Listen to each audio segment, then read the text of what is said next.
Good morning, everyone. It's Monday, December 18th, 2023. My name is Sam Shalhoub, and it's time for your daily dispatch. Today's dispatch brought to you by MyPillow.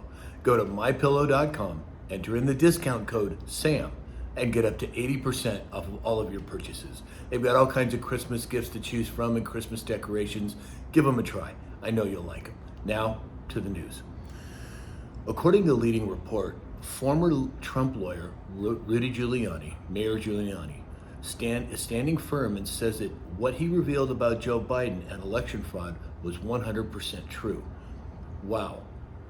The guy's got some guts to stand there and stick by his guns. Well, good for him. According to Zero Hedge, now this has been all over, but essentially what's happened is Tucker Carlson sent 4 large billboard type trucks, the LED electronic ones, and he positioned them in front of the 4 major network news studios, CNN, MSNBC, and so forth.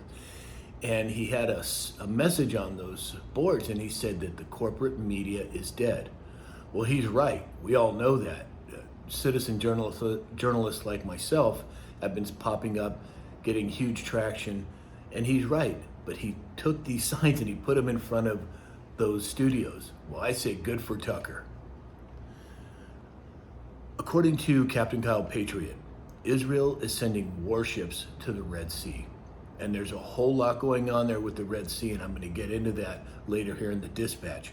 But this is just one development there. Last week we spoke about Maersk shipping not going through the Red Sea because of the attacks that have been taking place. Well, apparently now 3 other carriers are no longer going to be going through the Red Sea, at least for the time being. Is this going to propose and implement some sort of supply chain crisis? Well, I think so, and we're going to have a little more on that later on in the dispatch. Panama Canal, the transits have plunged there.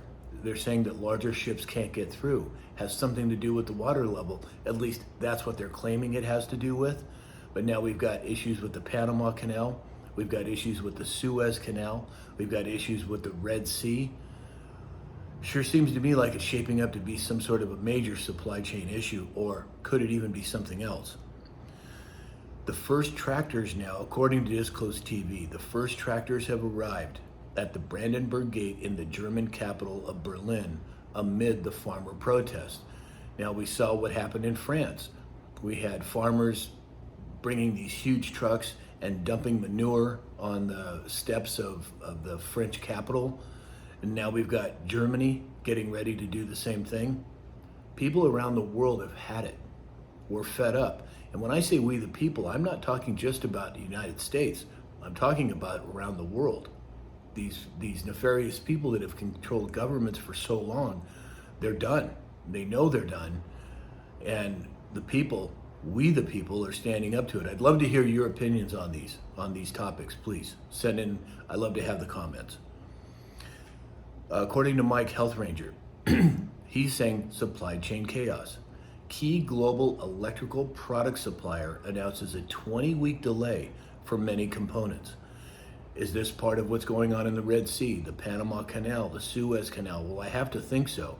And as I've said, I think we're setting up for a fairly significant supply chain issue. Oil giant BP, according to Disclosed TV, is pausing all tanker transits through the Red Sea. Oil prices are surging. Now, I don't know what you all are seeing around the country and around the world, but here in California, we've had gas prices come down 20, 30, 40, 50 cents in the last couple of weeks. I know that OPEC and Saudi Arabia and Putin said they were going to cut back production. I don't understand why they came down, but now, is this part of it? This oil giant BP causing all tanker transits through the Red Sea to stop? Well, I have to think so. How it's going to play out in the greater scheme of things, well, there may be something more to this than meets the eye. According to Dave Praying Medic and the U.S. Spacecom, apparently Spacecom on the 15th achieved full operational capability. What does that mean? Well, we know that Space Force was created about 4 years ago by President Trump. I believe, if memory serves, that they now control all intelligence satellites for all the services. And now they've come out and publicly said that they are fully operational.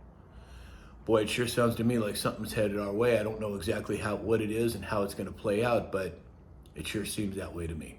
So that's all we have for today. Please go to my store, that's mystore.com, enter in the discount code SAM, and get up to 80% off of all of your purchases. Please like, share, follow, and subscribe. And as you know, I would encourage you to subscribe to my channel on Rumble, as well as at samshalhoub.com.